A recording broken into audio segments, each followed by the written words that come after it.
Hey everybody, welcome to the next ChangeMakers event. We are here on Saturday morning, June 8th. It is so good to be here again, and I want to know, what was your last great idea? Let's come on down here. What was your last great idea? Did you have a great idea this morning? Did you wake up with a great idea, a creative idea of something you wanted to manifest?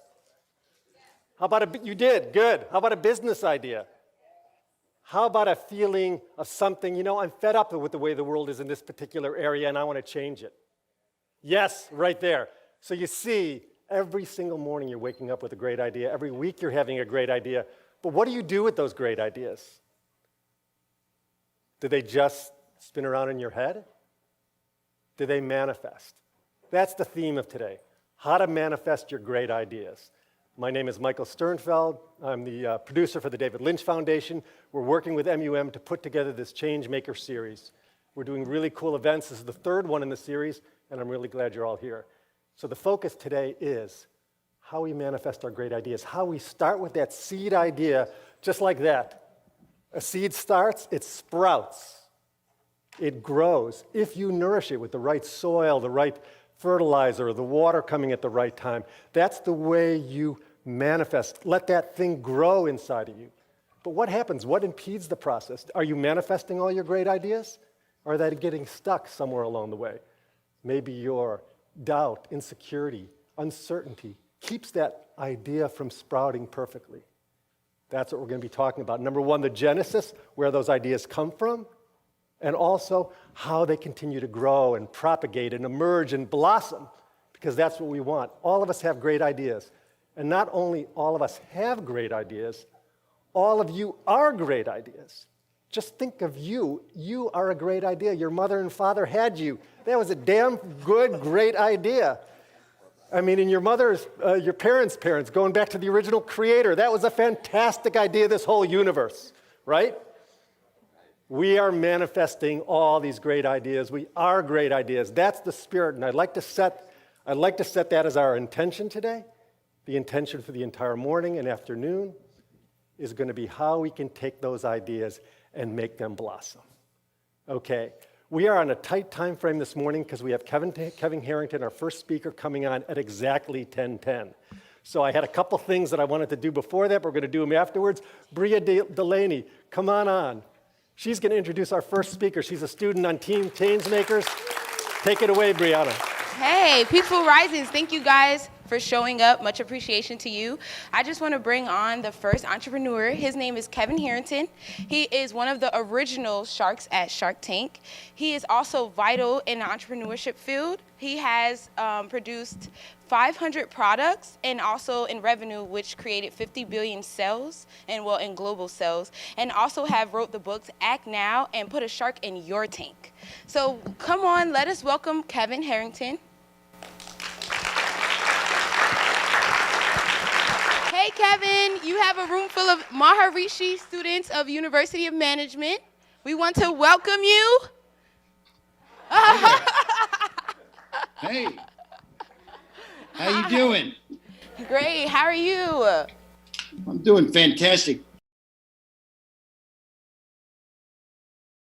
Meet Kevin Harrington. With over 500 products launched and generating over $5 billion in product sales in over 100 countries, Kevin Harrington is the inventor of the infomercial, as seen on TV Pioneer, and original shark on the Emmy Award-winning TV show Shark Tank. Kevin creates massive brands by combining great products with superstar talent like Kim Kardashian, 50 Cent, Kathy and Paris Hilton, Kris Jenner, CeeLo Green, George Foreman, Montel Williams, Jack LaLanne, Flo Rida, Hulk Hogan, Billy Mays, Paula Abdul, and Tony Little. My brand now is worth over $3 billion. So my advice to everybody, if you even have an idea, you'd want to go to Kevin Harrington. Kevin has been featured on 2020, CNN, Fox Business, Bloomberg, Jim Cramer's The Street, MTV, Good Morning America, the CBS Morning News, The Today Show, The View, and the Daily Double on Jeopardy. Now the last clue, back to the Shark Tank. I'm Kevin Harrington. A renowned speaker, Kevin has appeared on stage for organizations like AT&T, Microsoft, and MIT. Kevin is a pioneer of the direct response industry and has risen to nearly iconic status over the years. Kevin helped to found EO, the Entrepreneurs Organization, An entrepreneur for over 40 years, Kevin has built 20 businesses to over $100 million each. That's why he's the original shark from Shark Tank, the billion-dollar man, Kevin Harrington. Let's give Kevin a warm welcome. Okay. Thank you. Thank. I really appreciate that. The reason I wanted to share that, it's all the good stuff, right? I say my mother wrote the script to that video because it only talks about the good stuff. I'm going to talk a little bit about entrepreneurship and some of the challenges that I ran into and we run into as entrepreneurs. And I know there's, very many non-entrepreneurs in the audience today, but let me go back.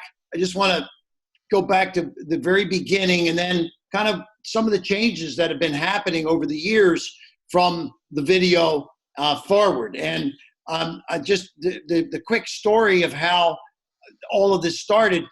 I was a young entrepreneur back in the early 80s. I had just ordered cable TV, and I was amazing to get a 30-channel package, cable TV, 24 hours of news on CNN and 24 hours of movies on HBO, 24 hours of sports on ESPN. I got to the Discovery Channel, and there was colored bars on the screen. And so I called the cable company, and I said, I'm not getting anything on this Discovery Channel. And they said, oh, Discovery's only an 18-hour-a-day network.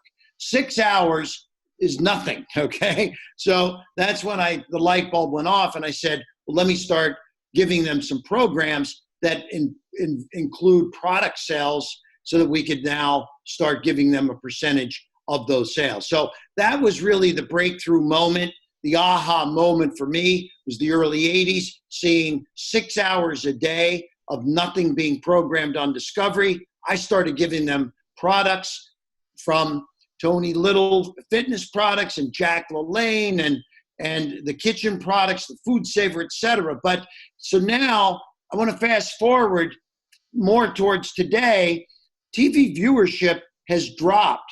There's been a 50% decline in television viewership. So I own As Seen in TV Inc., AsSeenInTV.com, but when people watch TV, what do? A lot of times they're not going to the website associated with the TV spot. They're going to Amazon or they're going to some other place. They go to the internet, right? And they're not watching TV because they're on Facebook, they're on Instagram, they're other places. So I've had to change my whole model since, the video's all great about all the good stuff, but along the way, things started happening. They weren't working as well because viewers had declined. We had to get into digital. So we now are a really robust digital company. We use Facebook, we use Instagram, we use YouTube, we use Pinterest. We're building funnels. And this is, again, I'm getting a little complicated, maybe a little educational here, but the bottom line is that while TV is still a medium out there for us, we're really doing 70+% of our business is done in a digital way. But this is because Facebook has 2.5 billion customers and the ability to target those customers via 1,800 different demographic points. We can target by age, by relationship, by profession, doctors, lawyers, chiropractors, etc. So when we launch products today, we can build specific funnels built directly to a specific market, a target market, and we don't have to worry about the high cost of television. So this is kind of a little bit of a change for us from the beginning. Early 80s, yeah, we built lots of businesses in the 80s, lots of businesses in the 90s. When the 2000s came about, the internet was changing things, Facebook was changing things, the algorithms were giving us the ability to do some very targeted marketing. And I feel that it's important that I have a chance, to really give sort of some tips on how I launch products today. It's different. We used to shoot these 30-minute infomercials. We still do a few of those, but we're shooting viral videos that are geared towards sending people to a landing page, which is a specific funnel for the opportunity. We're utilizing tripwires and sophisticated things like retargeting and auto customer CRM systems that are customer response systems that can generate automated emails and retargeting. So it gets a little bit complicated here. I don't want to go too far over anybody's heads if you haven't done this kind of stuff, but this is the wave of the future. And it's no longer just, hey, we're not just a TV marketing company anymore. We're a digital marketing company. We utilize television, we utilize Facebook, we utilize YouTube, we utilize Instagram and social media followers, social media influencers, and the marketplace has become a little bit more sophisticated. So I just believe that those that are out there that are launching products, businesses, even services, I invest in service businesses, product businesses, people with great ideas, patents, etc. So it doesn't have to just be some kind of a rock solid product that we get involved with. Sometimes it's a software or a service. So because we have the ability to utilize the social media aspects, the Facebooks and Instagrams of the world to create some amazing relationships with customers. So I just wanted to spend a few minutes talking about that. And I don't know if we're opening up for questions or whatever the next step is here, but I just wanted to make sure that everyone understood this was never just, hey, everything's going to be successful. We fail a lot more than we succeed. And I think this is maybe a pretty good point to make sure that everyone understands. Not every deal is going to work. Not every project is going to be successful.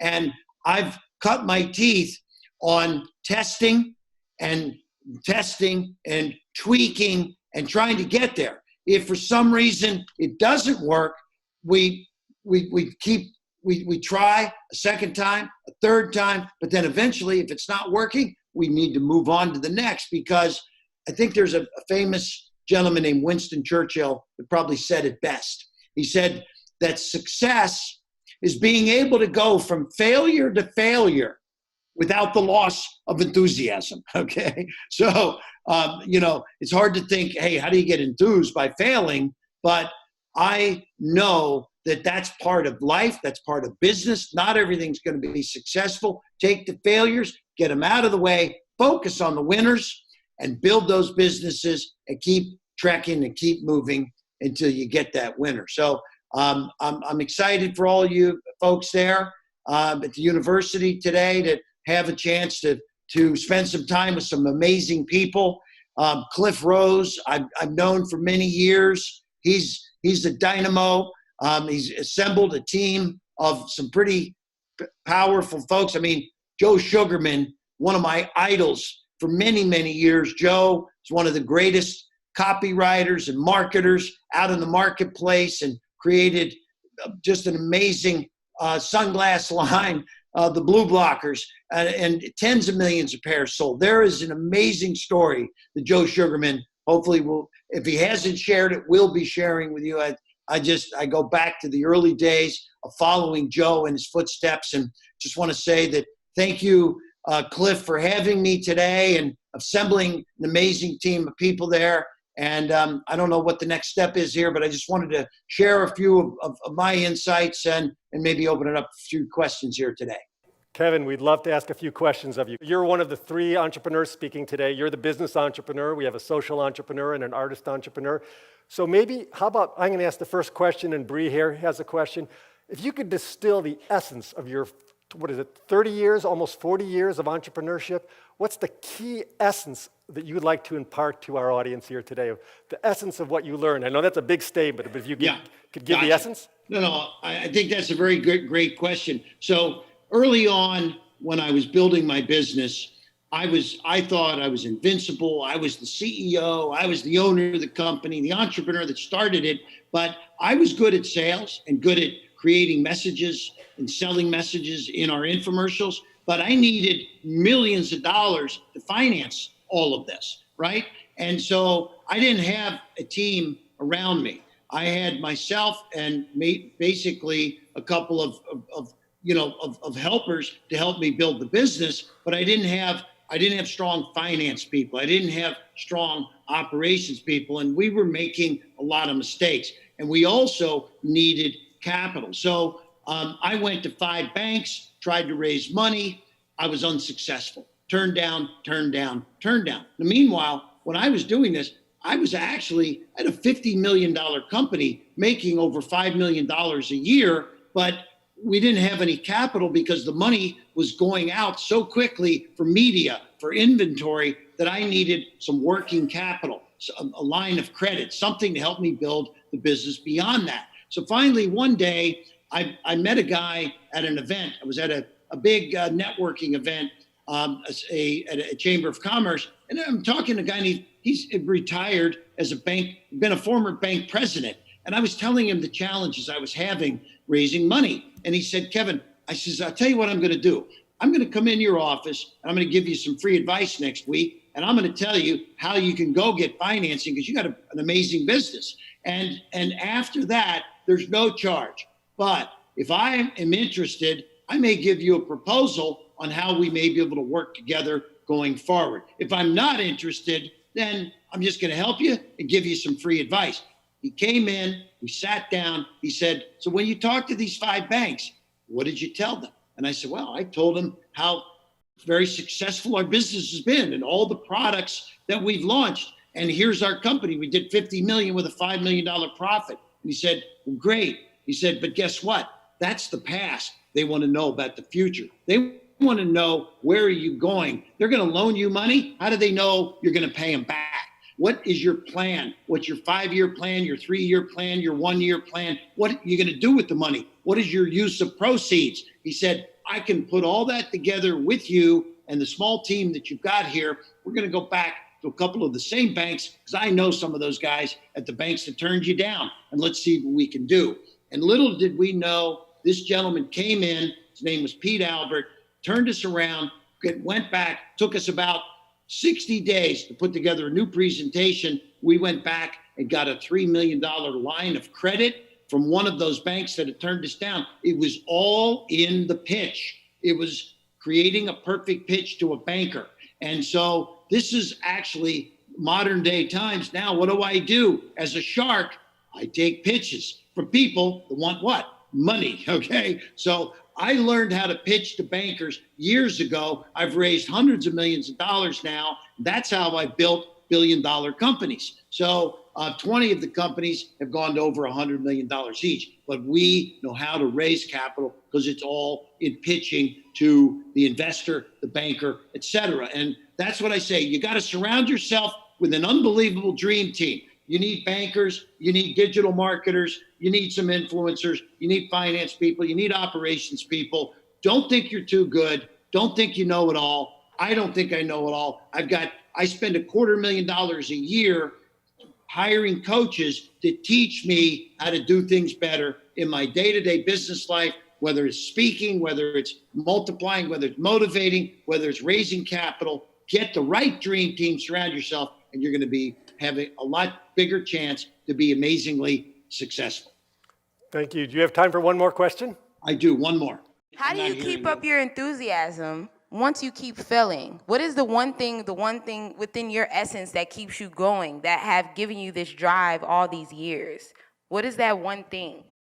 Well, I'll tell you what it is now, and in my earlier years, it was different. I spent the first 30 years trying to figure out what I wanted to do because I didn't discover infomercials till I was 28 years old. So the end of that first 30-year run, when I went to Discovery and got that airtime and kicked off the infomercial space. Then I spent the next 30 years doing billions of dollars in sales. And that was a lot of fun, chasing products, chasing the dream, building businesses, and having some fun and success. And now my last 30 years, because I'm over 60 years old now, and I'm looking to make my next 30 years the funnest part of my life, because I now want to empower entrepreneurs to be the greatest that they can be. I want to take folks that are like the ones sitting in your audience right now, that have a dream, that have an idea, and I want to work with them. I want to mentor, I want to coach, I want to be there, I want to be an advisor, and this is my next 30 years, is to empower entrepreneurs to be the greatest that they can be. And I get a lot out of that. That's what I'm doing right here in St. Pete, Florida. Right now, I'm at the Hyatt Hotel in downtown St. Pete. We got a room full of people I took a break from. And what are we doing? We're taking pitches, we're empowering, we're motivating, and we're steering in the right direction, partnering with amazing entrepreneurs. And maybe someday I can come back. I've been to Fairfield, Iowa, by the way. I love that town and love to come back sometime. So maybe in a future year, Cliff can get me down there and we can have some fun and meet some people face to face. But I want to thank everybody for being part of the program today, listening to me. And I'm going to finish with a statement that I've lived my life by. And this goes way back to the early days as an entrepreneur. And this is Paul J. Myers had a quote that I've lived my life by, and it goes like this: whatever you vividly imagine, ardently desire, sincerely believe, and enthusiastically act upon must inevitably come to pass. And I believe that if you imagine it, you desire it, you believe it, and you enthusiastically act upon it, you're going to get it. It must come to pass. Have that attitude, have that belief. I wake up every morning with that belief, and I look for the next person that I'm going to work with, and the next person I'm going to help motivate and coach and mentor. And thank you guys for having me today. And I know you got a full day full of other great people and amazing stories and things. And just want to wish you all the best of luck. Thanks for having me today. Yes, thank you, Kevin. Thank you so much. We really appreciate it. Believe it or not, he was on stage at this other event in Florida. They had pulled him off stage just so he could come in and back to his room. That was the kind of flurry of excitement. And he's going to go back on stage. So that was a big favor. Cliff Rose, thanks for setting that up. Yes, thank you. We have an interesting flavor. I was talking with Catherine Frazier, who's coming up just about now, and saying, there's so many different kinds of entrepreneurs. Artist entrepreneurs, social entrepreneurs, each one have a different flavor. And there's not only entrepreneurs, there's intrapreneurs. The main thing we're focusing on today is because not all of you are going to start a business, but you have to start thinking like an entrepreneur, which is creating something from nothing. So I'm going to turn this over now to our student moderators. I can get off stage. Enrique and Jessica, you want to come on for a second, both of you? So this is Jessica Morrow, Enrique Baker, and this is part of the Team ChangeMakers. I'm going to bring the whole Team ChangeMakers out a little later in the program, but from now on, I'm taking over. Bree took care of Kevin Harrington. Now, Enrique is going to be working with Catherine Frazier, and Jessica's going to be working with Mar Heusler. I'm very honored to introduce to you Catherine Frazier, coming from Modest, Michigan. She's now here today with us. And Catherine, please come on stage. So basically, Catherine has a company called Biz3 is the name of her LA-based company, and Biz3 is an oasis for artists such as Daft Punk, Skrillex, The Weeknd, J. Cole, Lauryn Hill. So let's talk about how you've gone. I was on your Instagram, and I'm looking at pictures of Angus, your son, and then you with supercars, and you on jets, you with horses, you back with 80s hair. I mean, you're truly a transformative entrepreneur. And I think you told me a bit about some emo days. So tell me more about how you found TM. Like, how did you find us? We're in the middle of the heartland. It's been a long, oh, I'm very loud. It's been a long journey from Big Haired, Michigan to I'm here with you. I found TM, I had an intern. All great companies are built on interns, in my opinion. And you should all intern if you haven't, and you should do it often. Every person that works for me, by the way, has been an intern, side note, so it's a good trek. I had an intern who was extremely bright and stood out a lot.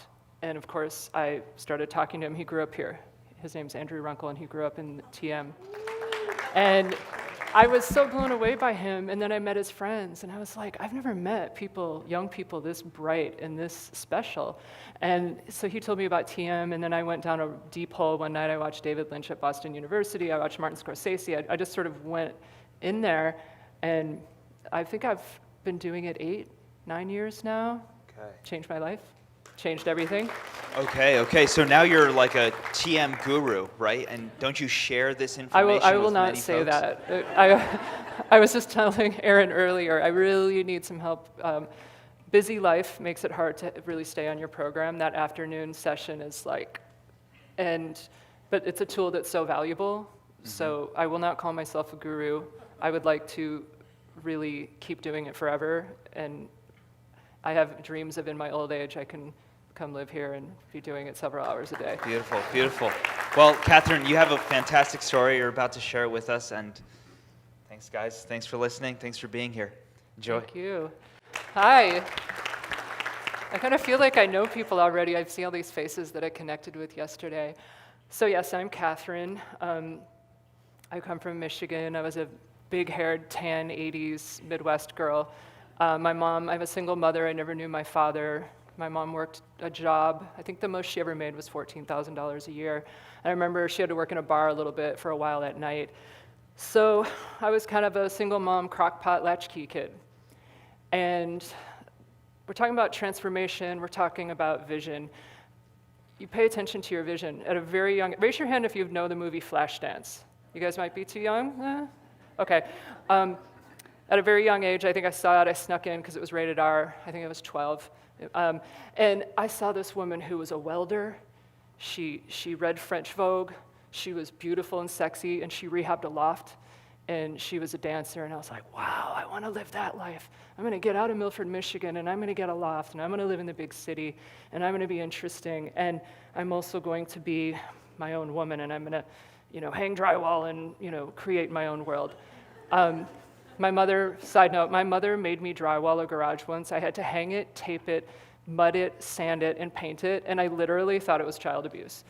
And I later have gone on to thank her because I think it's kind of genius parenting. It made me feel capable. I've always felt capable. So I went from that girl to now.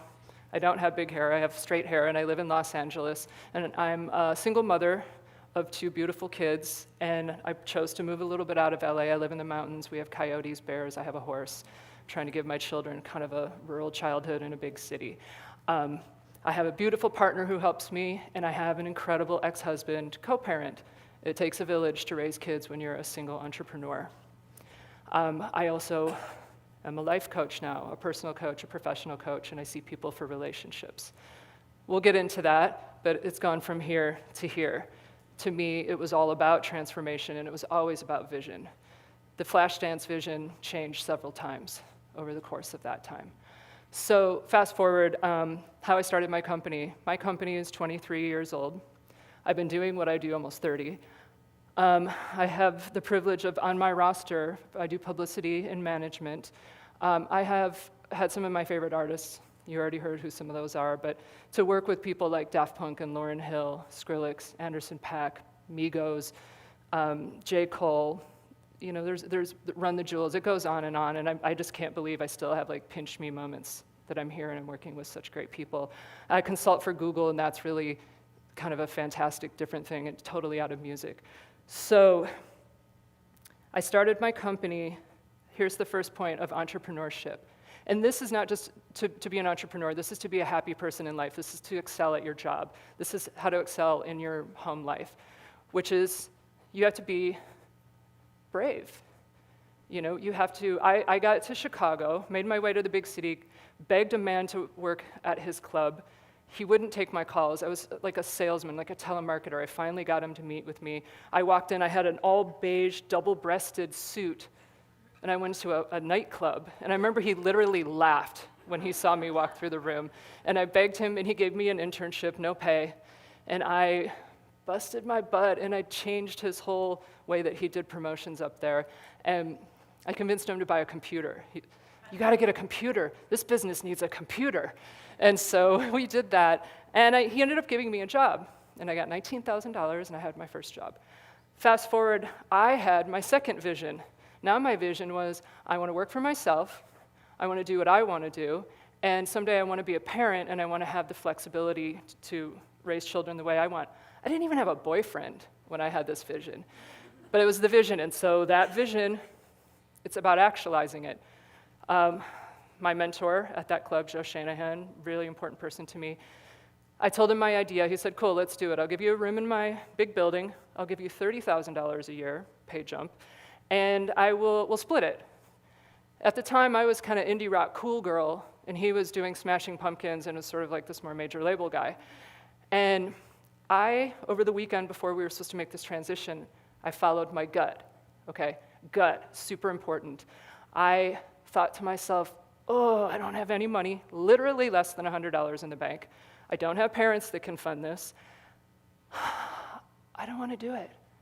I don't want to do it. I want to do my own thing. I went to Barnes & Noble. I bought a book on wine varietals. I taught myself wine. I put on a cheap but fancy-looking black dress. I went to a fancy wine bar outside of my crappy neighborhood, and I begged them for a job. I got it. I pretended I knew wine. I didn't. I'm not encouraging lying, but sometimes you got to do what you got to do.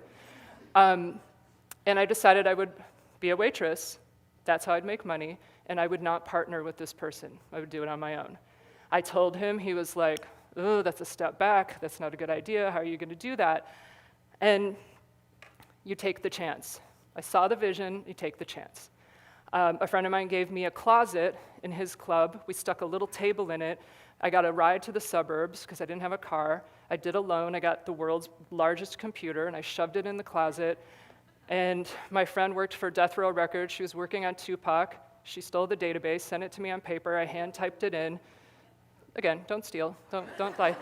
And my first artist ever was Will Oldham, who was like this super cool indie rock kind of alt-country guy.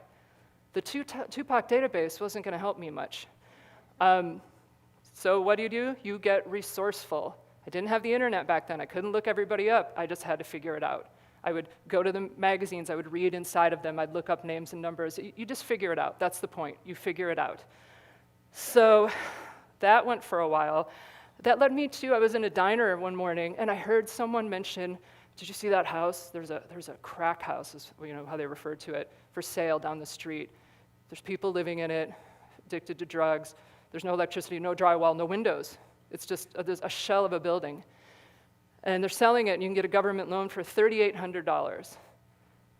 I want to do that. So despite my parents and my friends going, what are you talking about? You have no money, you don't know how to deal with a building, you're all by yourself, I bought this building. I won't go into that because that's a 3-hour lecture in itself, but it was, my first tenant ever was a kindergarten teacher. Turned out she was paid by the drug lord of the neighborhood so that he could have a good location. I used to go pour concrete for a bathroom, and then 2 days later it was in the basement. I built wooden boxes for the windows, and then you couldn't open the windows. I had to do it myself because I had no money. So from 5 a.m. to 10 a.m. I would go there, hang drywall, do tiling. There was no internet back then, so I had a big yellow book from Home Depot, and I would just do what I was doing. Sometimes I'd pay guys out on the street to help me. The point of the story is, again, you have to actualize it yourself. You have to take chances. It was super scary. It remains the biggest shit show of my entire life, was that building. The stress of that building was beyond getting through college, beyond starting a business. Okay, so that was sort of the point of that. I'm going to fast forward because I've got about a 3-hour lecture in 15 minutes. The big change in my life was I went to a meditation retreat, still a waitress, still running this business, and it was a silent retreat. You can't look at anyone, you can't talk, you can't read, you're left alone with your mind. I was sitting in the bathroom on day 4, and I started sobbing, and I cried for about 16 hours straight. I don't cry. I later went to therapy to figure out why I don't cry. I, in that moment, felt like an imposter. I'd been this tough, badass, make it happen, And I realized you are a scared, terrified, insecure girl. You've had sexual assault. You have issues about your father, or lack of. There's a whole bunch of stuff that was in there. And that's when I realized you got to put as much work in here as you do in building this business. So that opened the door to, I hate to call it just a generic wellness. That opened the door to introspection. It didn't just open it. It was like a boom, kick the door down, the hinges go flying off, the door is gone, and that's it. That's where we are. That led to lots of therapy, meditation, doing every self-help book known to man I think I've read, essential oils, veganism, colonics, drinking. I mean, it just like the whole world opened up, and I was like, I got to take it all in. And what it led to, I'm going to fast forward, and back to my company. My job is to make people famous. That's it. To either make them really famous or help people who are not heard simply get their art out to the world. And what happened is, as my little tiny company grew, so did the artists. Pretty soon, either people I rep or people I see, they're some of the most famous people in the world. I'm with 25-year-olds who are making $50 million a year or more, and they are so unhappy. Many of them, most of them. There is anxiety, depression, mental illness. There's just addiction like crazy. Sex, love, narcotics, alcohol. It's just the rock and roll cliche. And what I saw was, it's just that. It's the rock and roll cliche. Nobody was rushing to intervene. Just keep them going out there. I became the more you look in, you can't really handle when there's a bunch of garbage on the out. And I got very uninspired. I was literally about to pack it up and start a puppy farm in North Dakota. I was like, I'm done. And that's when I discovered coaching. My therapist, I said, I'm going to go to grad school to be a therapist. Take years. She said, why don't you be a coach? Like a life coach? Yeah, I said, these people are like, that's like kind of garbage. She goes, no, it's actually not. It's really legit. And I went to an incredible professor, Damien Goldbarg, went through a program that changed my life, did all the hours, did all the certification. Really, it changed my life. It now changes the people who work for me. It changes the way I lead, changes the kind of boss. Early days, I led with fear and intimidation. Not gonna lie. I was that scrappy Michigan girl, just like, we gotta make this happen. And now, all of my employees, if you would like to go to TM, I will pay for it.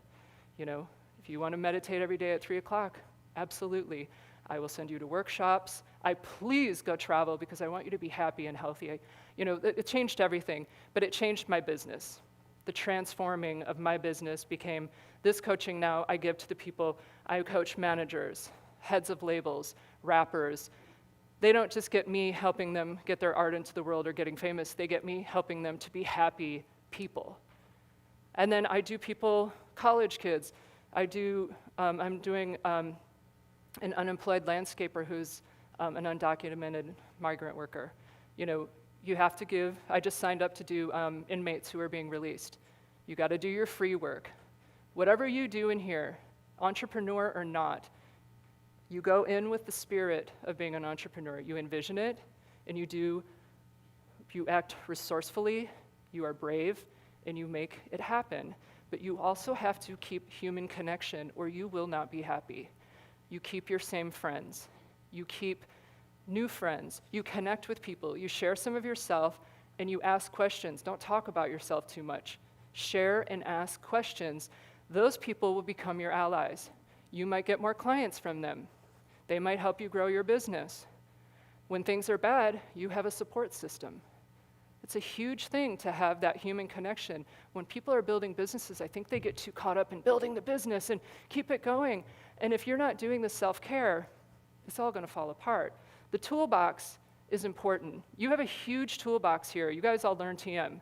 Right there, if you have a toolbox, that's the hammer. That's the one. To me, by the time you're done, you should have one of those big, giant, steel case toolboxes, those big, shiny red jobbies with all the drawers, and you drag them around.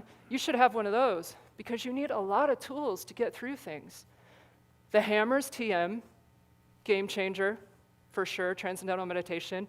For me, the screwdriver, Phillips Head, is being present. You know how many times a day you have to get present when you're dealing with crazy people in your business? Or a partner who's needy and right now you're not there for them? Or a teenager who's rolling his eyes at you and won't just get in the car? You have to get present 1,000,000 times a day. My screwdriver, its little head on top would be of Eckhart Tolle. The power of now, whatever your version of getting present every moment is super important. The toolbox, I encourage you, if you have issues, go get help. Use the TM, go to therapy, read books. And here's a big thing that I learned with sharing with you guys yesterday in classrooms. You are going into the world with this beautiful force field around you. You already have something that most people don't have. This is special here. You're going to go out there, you're going to have people around you that do not have what you have. So one, you're protected, so remember that. So keep using your tool, don't stop doing TM. You can add to your toolbox, but make sure you keep that going. But share what you know. You don't have to be the owner of a company for 23 years and a life coach to share and change people's lives. You can do it today. You can go out into job. Let's say you leave here and you go intern at some company in, New York. You could be sitting next to someone who's stressed out or having a hard time, or you could have a boss who's been in the game for 30 years that's having a hard time. All you have to do is share your knowledge and your tool, and you've changed someone's life. That intern I brought up, an intern, he was 18 years old. He changed my life. I am here with a completely different life because that 18-year-old kid was like, you seem kind of stressed out. Have you ever heard of TM? That's big. Can you imagine that? So I'm so happy to be here and share your energy, and I am here all day. Come talk to me. But thank you for listening to my story.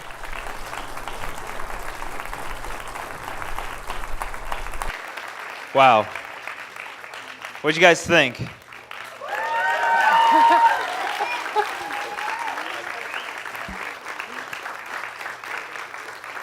So excuse my notebook, I get a little nervous sometimes. The UK Guardian called you the rock star whisperer, right? And there's a lot of rock stars in this room. I mean, I could just start calling out names, but I'll refrain because of time. Basically, tell us of a time where your practice of self-care helped turn a whole video shoot around. I told this story yesterday. This is an example of a TM story. I went on a video shoot, was super jet lagged. We all flew in. It was for an artist called Bass Nectar and a rapper called Lupe Fiasco.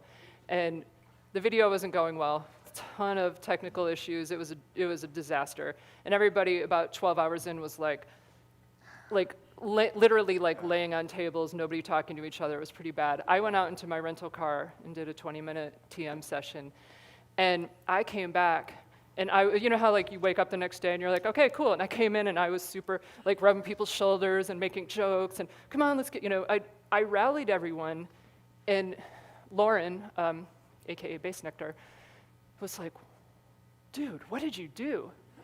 What happened? You just changed the whole thing. I said, I went out and meditated. I did TM in the car. He goes, that's crazy. It was he noticed it. He actually vocalized it, and it was, there's been a lot of moments like that.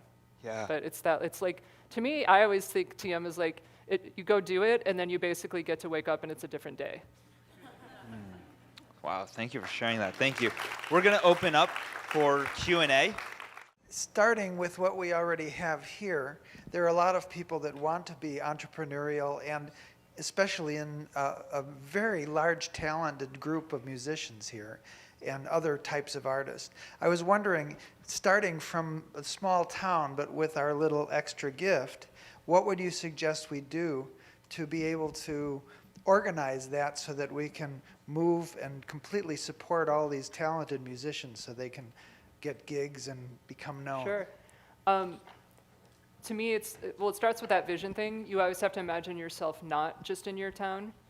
So really specifically, I don't say, oh, I want to be big or national. I think it's important to sort of pick where you want to be. If I was a musician here and I was talking to them, or if I'm the musician, you're the musician, pick where you want to be. Do you want to be in New York? Do you want to be in LA? Do you not want to be anywhere like that? Right now, we live in an internet time where you can be anywhere in the world, but you have to just think outside of local. So I personally would create a lot of content. Content sort of drives the music industry, and the internet is the vehicle for that, short bits of content. Everyone I work with comes from usually nowhere, and it's because they've made songs, put them up on SoundCloud, and they've made small videos, and they use Instagram and Twitter, and they keep putting content out. And you do a lot of tagging, to get people to notice you who aren't. And honestly, it's so specific depending on the kind of artist and who they are, and then you have to get resourceful. We live in an age where you can look up everybody. You can look up every booking agent in the world, you can look up any record label, you can find who runs it, you can find their email address, you can DM them on Instagram. I can't even imagine having that when I started my company. So it's like you kind of have the whole world that you can contact, and people who really, you pick a few artists that you think that you're like, or that would like you, or their fans would like you, and you go, it's not hard to find out who their manager is, who their booking agent is, who their label is, and contact them and start sending your stuff to them. So that's the short answer. There's a lot more to that, but that would be a short answer.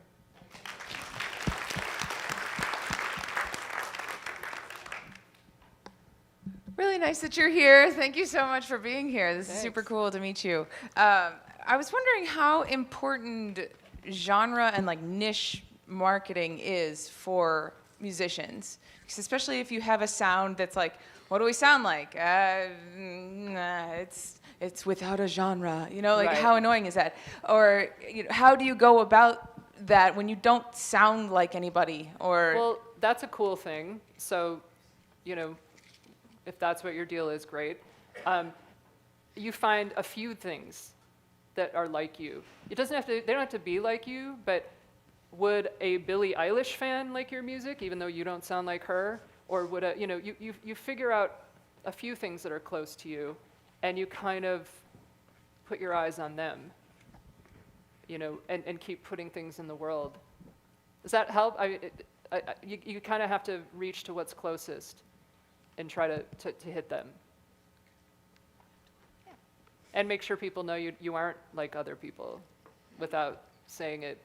And everyone thinks they're not like anything. Right. And then you hear them and they sound exactly like 10 things, So you have to convey that. One thing I will say, since it seems like there's musicians in the room and you would be reaching out, please, this is important. Listen, don't send some essay that's 27 million words long to whoever you're trying to hit. They will not read it. They're busy, especially if you're hitting real people.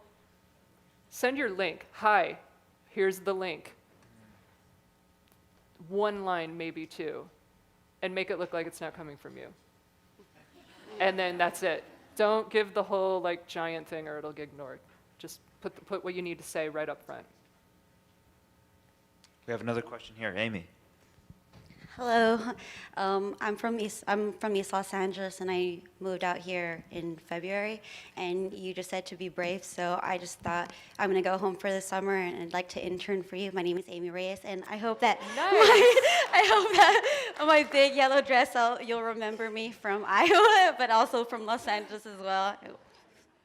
Thank you. I love that you just did that. That's so good. That's what you need to do. I'm shaking. Yeah. Hey, don't forget me. So when we're done, come give me your email, and I'll put you with the person. And I would love to have you intern, yeah. So I think unless we're full, if you got up and did that, I need someone that's going to go out there and fight the fight for us. So you guys, I can't stress enough how important interning is. It's really important. And I've met some young people who are I just got through all this work in college. I already interned once. I'm not going to go do that for free. I'm cool, good luck. I really, interning, when I say everyone at my company intern, I'm not kidding. My business partner, the woman who now shares my business with me and is one of the most respected publicists in the game, super respected, she was an intern who came up to me when we threw parties and was really aggressively I need a job, I need to, she was very persistent. If she had just gone off of asking me once or twice or 3 times, she wouldn't be there. It wasn't because I'm a jerk, I'm just busy. Busy people have a hard time handling their own lives, let alone, you know, some things they need to get done, like get interns. So please be persistent. If you're not persistent, I literally don't know how you can start a business and thrive. I just don't. Awesome. Thank you. Thank you. Amy, I think the whole community can vouch for Amy and who she is. So we're looking forward to the stories and the Instagram updates. We have time for one more quick question. Please. Okay. Hello. Obviously, TM is an incredible tool for reducing stress and inspiring creativity. But I'm just wondering if you also encourage your clients to do certain dietary things or exercise. Oh, God, yes. Yeah. I encourage everybody. I'm like sort of like a walking infomercial in honor of Mr. Harrington. Yeah, because people's lives change, you know. As someone who used to smoke and drink and eat nothing but fried food and chili cheese fries for like 7 straight years, and now I'm vegan-ish. I have fish once in a while. And you know, exercise and do all the things that you're supposed to do. It is like night and day. And what happens, and I introduce this to my artists a lot, I will encourage them. I got this one guy, I have a few guys who just literally didn't drink water. And I was like, what do you drink? Well, I drink Mountain Dew and I have some Red Bulls and then I drink, you know, some Hennessy at night or beer. And I'm like, what about water? We're made of water, you know. And I had this amazing rapper. He was his name is Freddie Gibbs, and he called me. He's like, Kat, I've been drinking water for like a week. It feels awesome, you know, like, or you know. I had another A$AP Rock. He used to always get sick on tour. They all get sick on tour because when you travel nonstop and you don't sleep, I think the #1 problem with musicians and artists being unhealthy is sleep. They don't sleep, and they don't sleep at the same time every day, and sleeping is so important.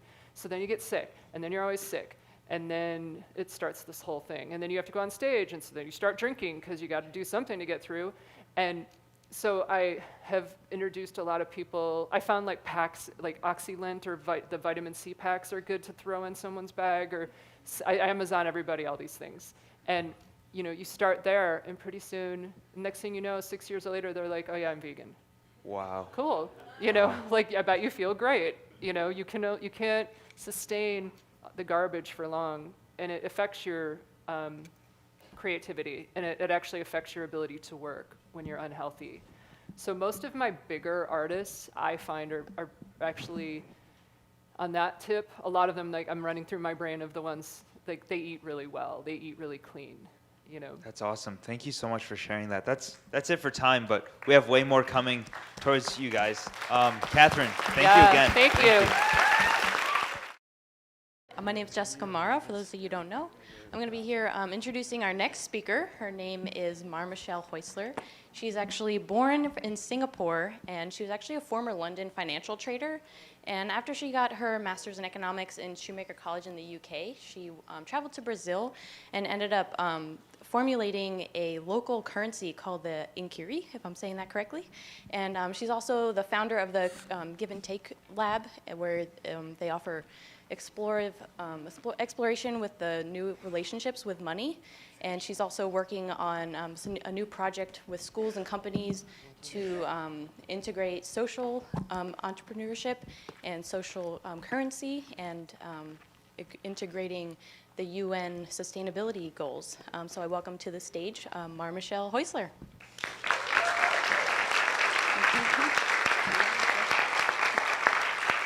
So thank you for having me here. It's such a pleasure to be in Iowa. Is Lonnie here by any chance? Hey! So it's thanks to him that I know about your community, your work, the university. We met at Schumacher College, and he told me all about it, and it inspired me. So when Michael got in touch, I couldn't refuse to come across the world and be with you here today. Wow. What a small world. So I recently found out that you're half German and half Chinese. So tell me about how that has influenced your experiences overall throughout your life. I like to say that it's the two countries that built the biggest walls in the world.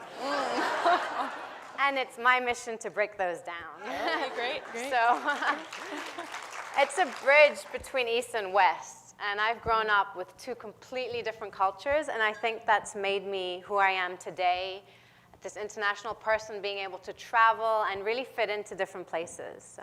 Wow, that's really great. And I've looked into a lot of your work and looked at your videos, and everything you do is based around money. So could you tell us why money?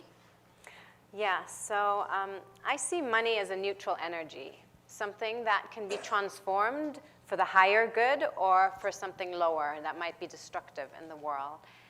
And throughout the years, and I'll go through my story a bit as I share with you today, but I realized that really it's the foundation of our lives. Like, our systems are built on it. We don't leave home without our wallets.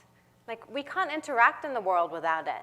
And so it's really up to us to look at this, to look how we relate to this and how we relate to others through this, and what we charge, let's say, money with, or the system. So. Great, I love that.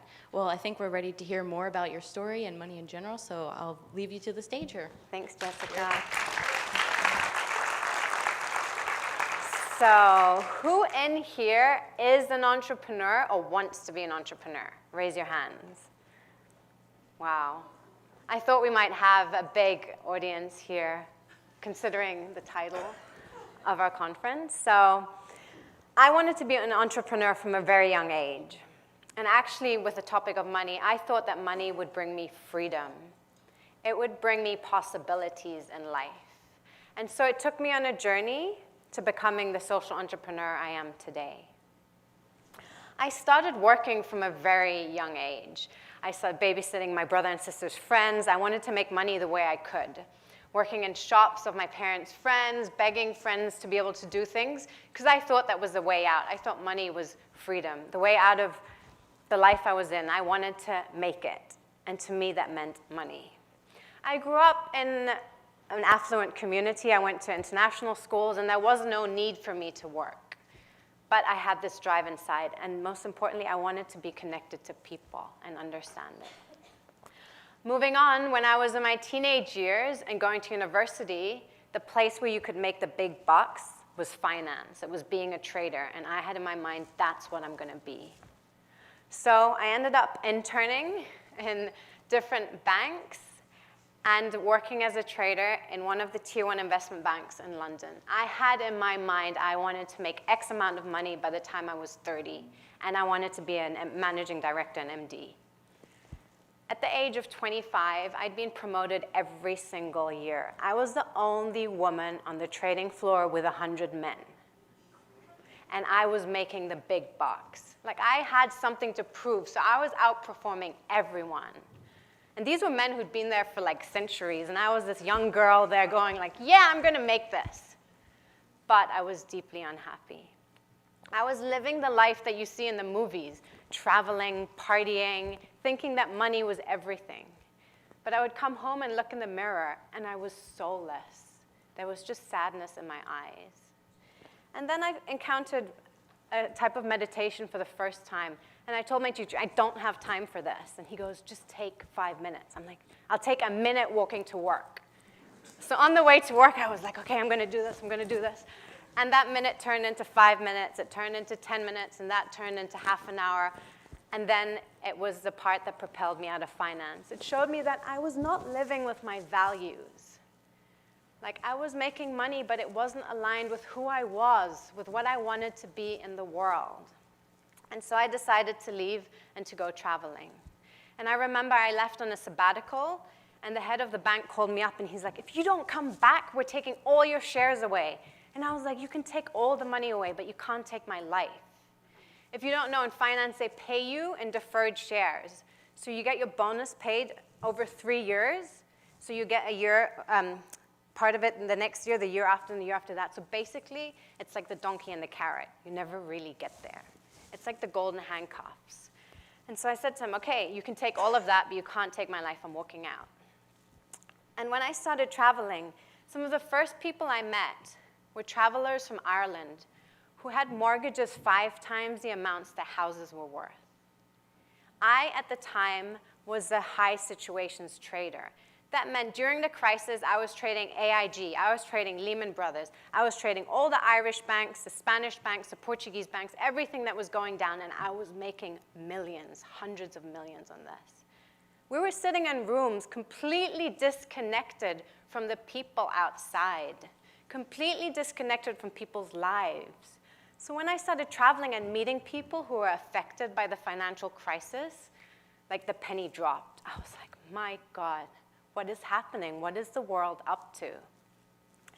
So that took me by synchronicity to Schumacher College. It was a long journey. I was in spiritual communities all around the world, from India to Brazil. I was trying to find another way of living, another way of the world, economy, money, trying to figure something out.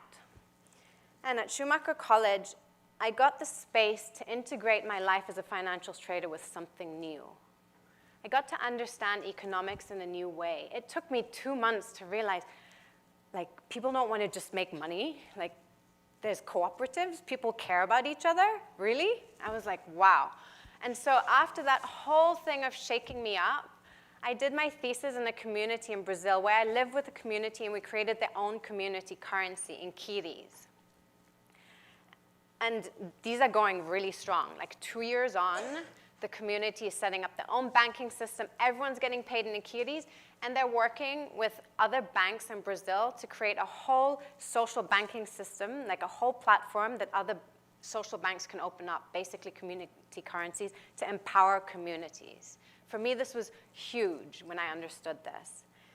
But when I was there, I realized, okay, we can change the notes and coins that people are using on the outside, but if we don't change the way we relate to money, we're just going to have the same problems again. People are going to replicate fear, greed, scarcity. They're going to deal with money in the same ways as they did before. So the workshop, Me, Myself, and Money, that I've been working with, was born about your personal and emotional relationship to money. It was so important for me that people started understanding this. So then, when we moved on from the Me, Myself, and Money workshop, I started doing it all around the world with different communities, India, Brazil. I traveled everywhere, and I wanted to spread the work. And then it turned into coaching because I'd have clients and basically people I worked with saying, we want to learn about this.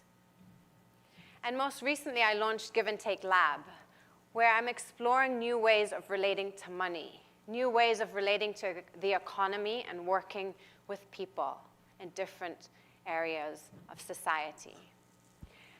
A year ago, I decided, after 8 years of traveling, to move to Portugal. I'm incubated in something called Casa do Impacto, an impact hub. Portugal is a center for social entrepreneurship in Europe. People are so entrepreneurial because of the crisis, because there were no jobs, because people needed to make their own livelihoods and find out who they were. They were facing things. So when tragedy happens, when crisis happens, we don't have a choice but to look at ourselves and to look at the world we're living in. And so like incredible projects are born there. And I've partnered with another social enterprise, and we're creating a game for schools and now for companies to learn about the UN Sustainable Development Goals, to bring sustainability in a new way to the world. At Schumacher College, something that I learned and that was so important to me was looking at ecology and economy. Ecology and economy come from the same Greek word called oikos, which means home. Ecology is the study of our home, and economy is the management of our home. And I'm talking about our greater home, the planet that we all live on. And so my work now is about bringing us to understand, how do we manage the economy? How do we manage our greater home, that we can take care of it for future generations to come? This world that we've been given to live on, to take care of. So it's estimated that it costs $50 trillion to deal with the UN Sustainable Development Goals, to deal with the social issues, economic, environmental, that we currently are facing today. And if not each and every one of us takes part, we cannot do it. It's all of our responsibilities. So the work I'm working with now is to educate people around these issues, to empower, and then to take action in the world. It's about all of us to take our responsibility and taking that step into the future. So basically, for me, my journey took me from money to social entrepreneurship. And I felt that social entrepreneurship allowed me to tie my values together. That spirit in me that wanted to make money in finance, but linking it to something that can be a greater good for the world and for all of us. It was about living to my values. So I encourage each and every one of you to find out what your values are and what you want to stand for. It's not about doing things in the world that you feel like you have to. I feel like I had to go through that, maybe Catherine and others did, but it's not for you to have to go through that journey, to have to struggle. You're here, you have tools. Take them and find out what you want to bring to the world and have that courage to do that. I obviously faced challenges along the way. It wasn't always easy. When I left finance, everyone told me I was completely crazy. My parents, my family, my friends. It was the top of my career, and I had contracts from 5 other banks at the time. But I knew it wasn't right for me. I had to follow that. And of course, along the way, I questioned myself. I thought, oh my God, I'm completely nuts. What am I doing? Everyone else is going on with their lives. But I trusted something deeper inside of me. And of course, I've done ventures that didn't totally work out. I launched other workshops. I launched a retreat center for 3 years. I launched a platform, many different things. But I kept going. And I believe every one of us needs to find that drive inside of us to keep going. And something that I'm working on at the moment in myself, and that's become really, really important in my life, is the feminine aspects. It's bringing the feminine back in. In finance, I was this go-getter woman. Like, I wanted to kill everyone. I didn't care who you were. I was going to get that money. And I was becoming friends with my clients and making so much money off them, not telling them that. I didn't care at the time. But when I left, I went into a huge crisis of thinking, like, who am I? And what do I represent in the world? And what do I want to stand for? And so now, since I've been working on the feminine over these years, it's not like man or woman, no. It's about the principles of receptivity, patience, awareness. It's like the seed that we plant. We plant a seed. We have all the nourishments. We watch it sprout, but we don't scream at it, grow, grow, grow. Or when the sprout's out, we don't start yanking the sprout out of the ground, telling it to grow faster. No, but we think life has become like this. It's about giving it space, nurturing it, nourishing it, and then the fruits will come. Then the flowers will blossom. So for me, that's a huge kind of lesson from my journey and to bring into our lives. We live in a culture that's so fast, so goal-oriented. Can we bring more of that essence in? Because there's never a wrong idea or a wrong thing. No, it's all about timing and meeting, like when opportunity meets like the time that we're in, when it's ready, it's when the fruit is ready, when it's ripe, it will blossom. So, all of you entrepreneurs here, everyone in the audience, I feel like sharing a few things that really feel important to me, and that if I would have heard it before and really listened to it, it would have helped me a lot. One of them is follow your heart, follow your gut. Don't listen to what others have to say if it doesn't feel right inside. Only you know what's right for you. And if you have your practice, you know how to tune in. I know like sometimes when you do something, it doesn't quite seem right at the moment, but when you look back, everything looks perfect. In some indigenous cultures, they talk about the golden thread that weaves through life. And I remember, I think it was Steve Jobs who said he did a calligraphy class at university. And then years later, he realized why he did it, because he could invent the fonts that he was doing. You know, sometimes we don't know why we do things, but when we look back, it makes total sense. So really follow your hearts. The second thing is that there's no two people who are the same. You are completely unique. There's only one of you. And if you're not giving to the world what you've come here to give, the world is missing out. Every one of us is missing out, not to see your uniqueness, not to see what you're here to bring. So it's up to you to stand up and to do that. And the third point is Don't take no for an answer. There's no failure. It's just lessons. Stand up and keep going. There's only one path, and you're the one who's making your life path. There's no right or wrong way. It's taking every step at a time and then looking what opportunities open. I could have not imagined 10 years ago I'd be here today, but all the little steps brought me forward. So I really, really urge you to bring these with you and to bring that entrepreneurial spirit alive in yourselves. The world was not changed by people who walked in other footsteps. The world is changed by people who took risks, by people who stepped out of the box and made things happen. And you guys here are really special with what you're learning, with where you are. The first day I arrived here, I just felt this incredible energy and what's been happening here. So really take that forward into the world with you and make that change, because that change only comes from you and from every single person taking their steps of uniqueness. So dare to be extraordinary. Dare to be unique. Thank you.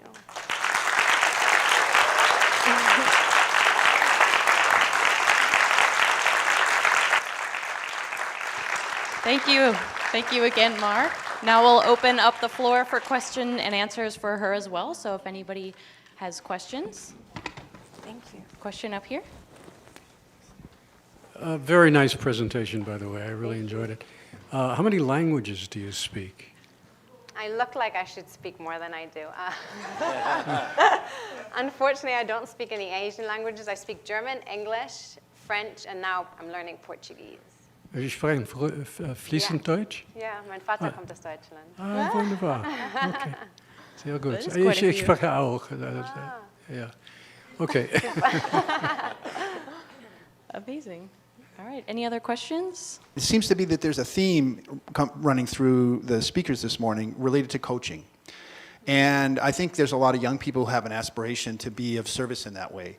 And maybe you can talk, maybe some of the other people can maybe chime in too. Do you think that a young person can take on the job of coaching without having the kind of life experience that you've had or that Catherine's had? Or is that something that, you know, I'll just leave it at that and let you, and we're so glad to have you here. Welcome to our community. Thank you so much. Thank you. Beautiful talk. Thanks a lot. We were talking about it actually, about coaching, and I think you can only coach as much of you as you've integrated by yourself. So of course there are young people who've gone through a lot of stuff, so I'm not going to say, okay, you're young and you can't coach, but I feel like you can only give as much as you've integrated and really dealt with for yourself. So I don't think there's like a right time for things or a set time frame, but I think it's a process. So if you feel like that's something you want to do, look for people you can coach. I work with young people who are in their 20s who coach teenagers. You know, like there's always someone you can give to. Like life is about giving, so I do urge you to find that. But of course, to continue working on yourself, I think is key number one, because then you can progress in that. Yeah, definitely. You can only help others once you help yourself. Yeah, exactly. Great. Any other questions? I've been wondering, you had mentioned that you were getting involved in things in Portugal, and I know that that's the cooperative capital of the world right now. I've been wondering about how small or big do cooperatives start to work and be effective, especially in a town that's isolated like we are. We could be doing a lot of things together that would be much bigger, and with your perspective, you could give us an idea of that. Sure. I'm not an expert in the cooperatives movement. I have been involved in a few different things, but I would just say start off. Like, it's about making that first step, I feel, no matter what. Like, we can sit there planning, thinking, okay, we need these structures, but if we don't make the leap, we'll never get off our butts to do things. I feel like there's so much in the world and so much where we plan and think we need the perfect. That doesn't happen. I feel it's iterations. Like when we look at life or like things that we get involved in, we learn along the way. So I would say get that group together who wants to do it and start it. If it's a couple of you, go ahead. Like I know a lady, she started the first organic vegetable farm, and she was her and like another person. And now the cooperative has 1,500 members. but she believed in her vision and she wanted to make that happen. So if there's something you believe in, or there's a bunch of people with you who believe in it, go and do it. Try it. And as you do that, I think there's a magnetism as you're really living what you want to live, and that attracts.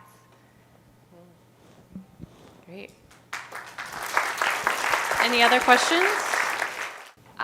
What do you think the future of the petrodollar is versus other currencies, community currencies, or cryptocurrencies? And I was hoping you could talk a little bit about the values of each, or lack of value. Sure. There's no actual value to money. In the 70s, when it was decoupled from gold, there was no more value, let's say, to it. It's just a piece of paper, but it's the promissory note behind it. I don't think that we have a problem of money or lack in the world. It's about the means to exchange. It's about being able to exchange something with each other. When crises happen, for example, in Argentina with hyperinflation, they started inventing coupons and markets, and people continued. It's when crises happen that creativity happens. And this is what happened in the community I worked in. It was just creating their own currency, so they had a means to exchange with each other when they didn't have, let's say, access to the national currency at the time. So I don't think I want to say I have a view that this currency is going to go up or this is going to go down. But I do encourage us to look at community values as the world goes into whatever is happening at the moment. Look at your community. Look at what you can build together. Look at where you see value. And I really believe that it's not about one. So as I was studying this, we look at nature. It's diverse. There's many different plants, many different species, and that's how it survives. And I believe that we need diversity. So a diversity of currencies, if it's a local currency, a national currency, cryptocurrencies, whatever it is. But let's just keep circulation happening. Money only has value when it swaps hands. It doesn't have value when you hold it. So if you're able to exchange more in your community, that means everyone gets more abundant. It's not about hoarding it, but it's about bringing that into flow so that everyone can be part of it. That was beautiful. That's great. Any other questions? I find myself kind of hating how a lot of things are free now. I can get a lot of education and training and things on YouTube, and what I hate about it is not that it's free at all, it's that I don't know how to give value. I actually gave someone €150 through so many transaction fees that that's what it took to end up being $1 or something for a YouTube video, because I'm just stuck on this on-demand mentality. I want to give value. So my question is, what is a model you have seen or experience you could share on giving value in the apparent absence of tangible currency? I don't know if I've necessarily seen a model. I know a lot of people are studying at the moment the gift economy. For example, just being able to gift what you think and not asking for anything. I mean, it would be amazing if we could live in a gift, if all of us could just be giving. But we're not there yet. But I think something very important that you're bringing is around value, because I believe that the issue is not money, and a lot of the work I've done in workshops and coaching, it's about our own value. It starts with ourselves. So where do you see your own value, and then where can you value others through that? It's never been a lack of money. That's what I've seen, but it's been a lack of personal value and asking for what you want or putting yourself out there. So I urge the inner work, that's so important, because that's the outer world is a reflection of that. So I really believe that work starts from there. So. Thank you. Thank you. Amazing. I heard that when you came yesterday that you learned TM yesterday. Could you tell us a little bit about your experience or kind of what brought you to that point? Of course. I loved it. Great. I'm so happy to be here, and Rachel taught me. I don't know if Rachel's here. But it was really, really incredible.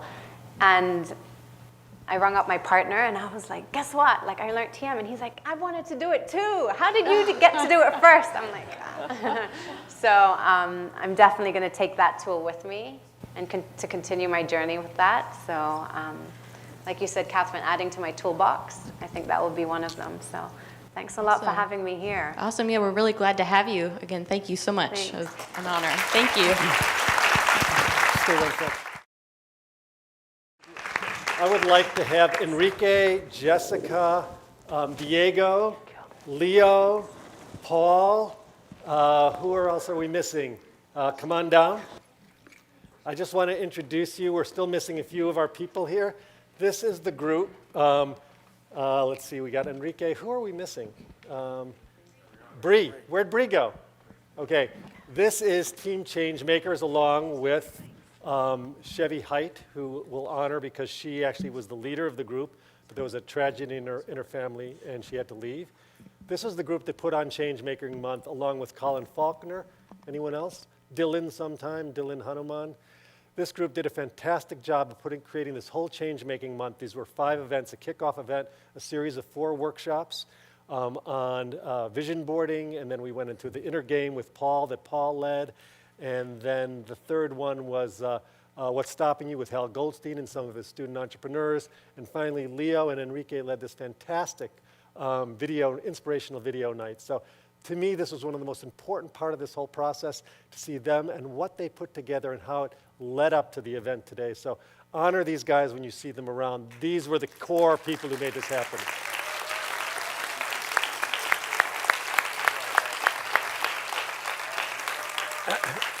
And all those fantastic signs that you see on the whiteboards, that's Paul Moorhead. And he's been drawing pictures of the whole thing. So anyway, thank you guys. Thank you guys for coming. You know, we've been listening to outside experts, people like Catherine and Mar, but we have a lot of our internal experts here. We have our own dream team here, as Kevin pointed out. And I want to bring out right now, I don't know if you guys realize, I think most of you do, we have an incredible program right on campus called the Concept to Market program, which is exactly what we're talking about, which was created by Cliff Rose. So we have a program right here. What's the byline is come as a student, leave as a CEO.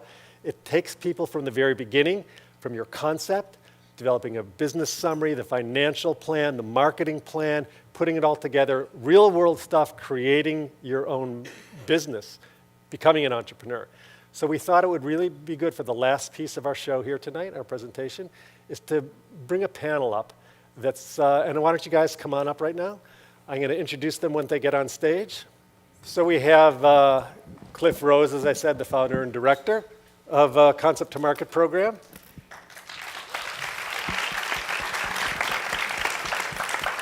And on his right is the legendary Joe Sugarman, who we're going to give a full introduction this afternoon. But as Kevin said, he's a legend in the field of marketing, and we're going to tell his whole story. He's going to be delivering the keynote address at the beginning of the Big Fish competition in the afternoon. On Joe's right is Aditi Gench, who is a graduate of the Concept to Market program. And finally, Alden Rowe, right here, is also a graduate from the program. And moderating this is Tal Ron, who's part of the Israeli Secret Service. He told me if I explained what he actually does, he'd have to kill me. So I'm going to let Tal Ron take it away. You guys go. Thank you, Michael. We're very happy to be here, and let's introduce ourselves to our panel. Cliff, how are you doing today? I'm doing really good. How are you, Tal? I'm wonderful. Cliff you have been into this world of promotion and marketing and driving products into the marketplace for decades, and very successfully, with the biggest brands, the most interesting people, and famous people. Tell us a bit about that, but if you could, tell us especially about what inspired you to decide to pass that torch and coach the younger generation. Well, you know, I've been really fortunate that I've had the opportunity to work with some very big corporations over the past 30 years. And for about 12 years, I was the director of marketing for a large advertising agency in Chicago. Matter of fact, that agency sent me on a weekend seminar, and that's where I met Joe Sugarman, which really, the experience and the training, just like Kevin had the experience with Joe, was a tremendous thing to experience. But I got a chance to work with companies like Anheuser-Busch, Ralston Purina, Carnival Cruise Lines, Century 21, Air France, and companies like that, and many smaller ones. And so the experience was developing ideas and developing concepts for many of these projects, and not just in the United States, but all throughout Europe and in Australia. So it was a tremendous experience for over 30 years. And then I started to think, maybe it's time to pass the mantle and start handing the torch to younger people so that they can learn the secrets and the science and the experience and the joy of flexing their creative muscle. That is wonderful. Thank you. One of the people who got to participate in the Concept to Market Institute is Aditi. And Aditi is actually an interesting story because Aditi has already been a successful entrepreneur and having her own business for over 20 years before joining that program. And I was wondering if you could tell us within that context about your experience, the expectations you had, and how it came to be through this program. Yeah, absolutely. I actually came to the program to learn Cliff's secrets. Me too, by the way. When I joined Concept to Market, I did bring in my existing business, and the goal really was to learn the tools to grow that and take it to the next level. And when I walked into the creative boardroom session, what actually happened was the creativity from the collective creativity generated by the students and the mentors there was so powerful that for me what happened was an idea actually sparked that I had had 20 years ago at the inception of my first business. And I realized that the time for that product was now. And so we're bringing it back out now. And I'm really excited about it because it has the potential to positively impact potentially millions of people and improve their well-being. So for me, I came out with another business. And I'm so grateful to Cliff as my mentor because this whole new project of me being able to have a business that is in alignment with my passion and my dreams and goals came out of that creative boardroom. That's wonderful. I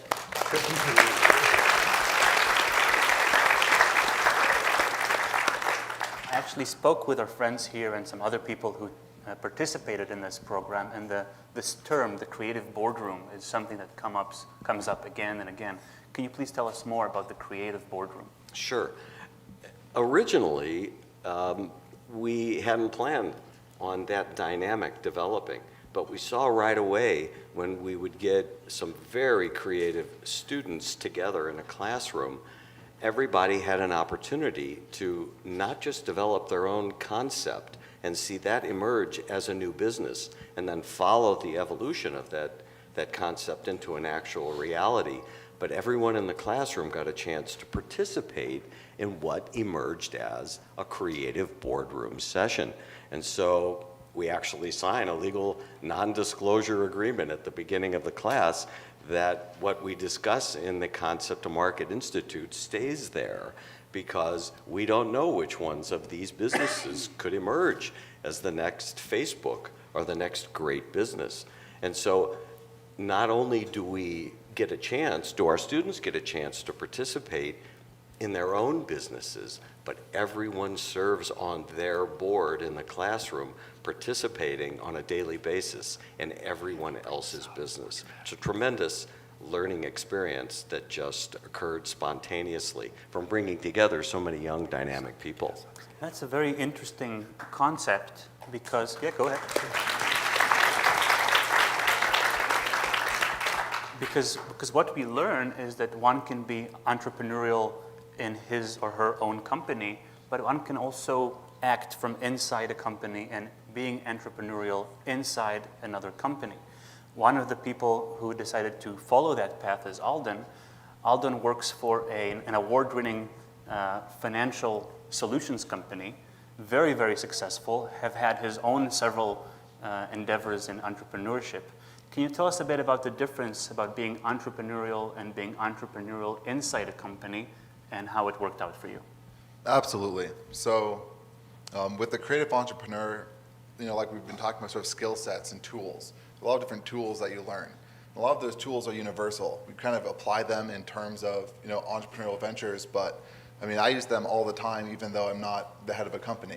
The tools of vision and creativity and how to follow projects through and time management are all incredibly invaluable tools. And everyone, no matter what situation you're in, you always have the opportunity to work as an entrepreneur, to look for ways to improve things, whether it's improve the lives of the people who you're working with or improve the company through projects and different endeavors. Thank you.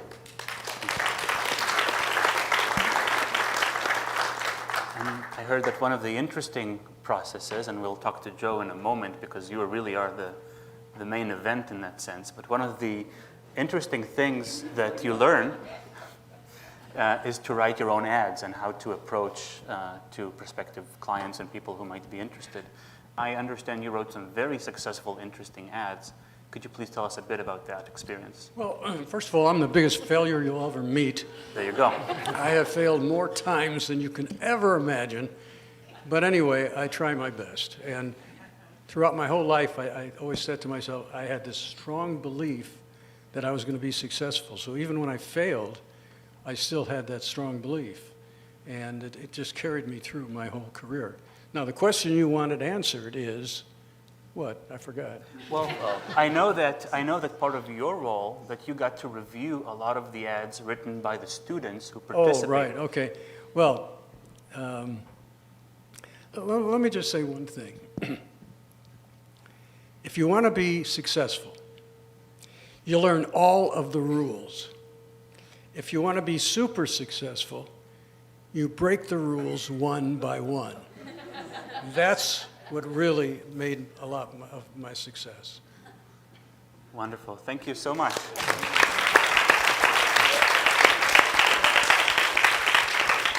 So when you participate in that institute, the Concept to Market Institute, one of the things you learn is how to gain and cultivate that entrepreneurial mindset. Can you please tell us a bit, Cliff, about why is this important?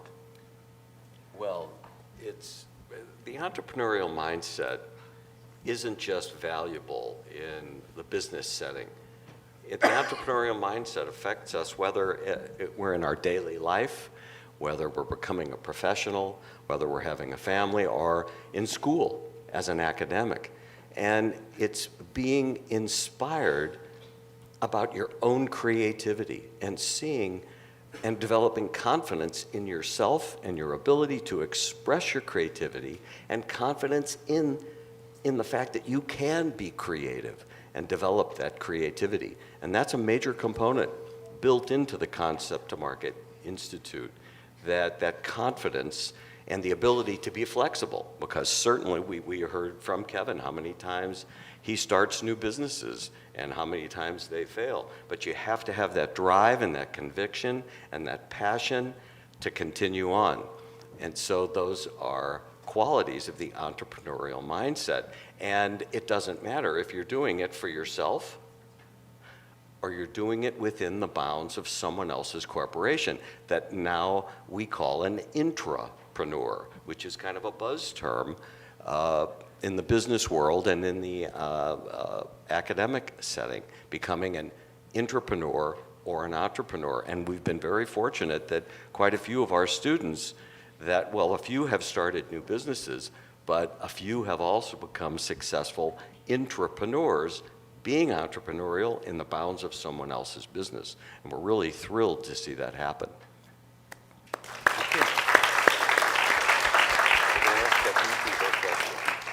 Well, there you have it. It's a wonderful program. It's a wonderful opportunity to learn about entrepreneurship and intrapreneurship and tremendous influence about how you are in business, how you manage your life, how you manage your relationships. And you can approach Cliff and he'll be happy to tell you more about it. Glad to. This has been a really, really great morning. And I just want you to get a sense, we've come a long way with thinking of what it is to be a transformative entrepreneur. Meaning, what are we transforming? Where are we coming from and where are we going? That's really the future that we're trying to create here. And I think I want you to just reflect for a moment. What did you learn today? What can you take forward? Whether you're a student, post-student, want to be a student, or been a student for your entire life. What can you take forward from what you learned today? I'll tell you one thing that I learned today, which I think is something that I think is really precious to me. I heard this both from Mar and Catherine. We heard it from Kevin in his own way as well, a little bit from Joe. It is not just the idea that comes up in your head. That's just one value. We learned from Mar underscored it as well as Catherine. It's your heartfelt feeling. If you don't have passion, heartfelt passion for that idea, it's like a bird without wings. And where can a bird without wings fly to? Nowhere. Head, heart. Also, Catherine really underscored this, your gut. There's gut-level feelings that tell you. My background as a dancer is that I always know when you move from your center, you have power. So really, I want you to always think of how you converge these three values. Transformation is a value of your head, all your great ideas, those seed ideas. Give wings to that idea with your heart. And if you want to move it into the world and actually create something, you need to move from your gut, from your center. That's where your power is going to lie. So that's what I invite you all to do as you move forward, is really think of how you can move forward as a transformative entrepreneur, a transformative liver. Just like what Catherine said, we have such great knowledge here. Share it with everyone. And once again, as what I said, it's not that you have a great idea. All of you are great ideas.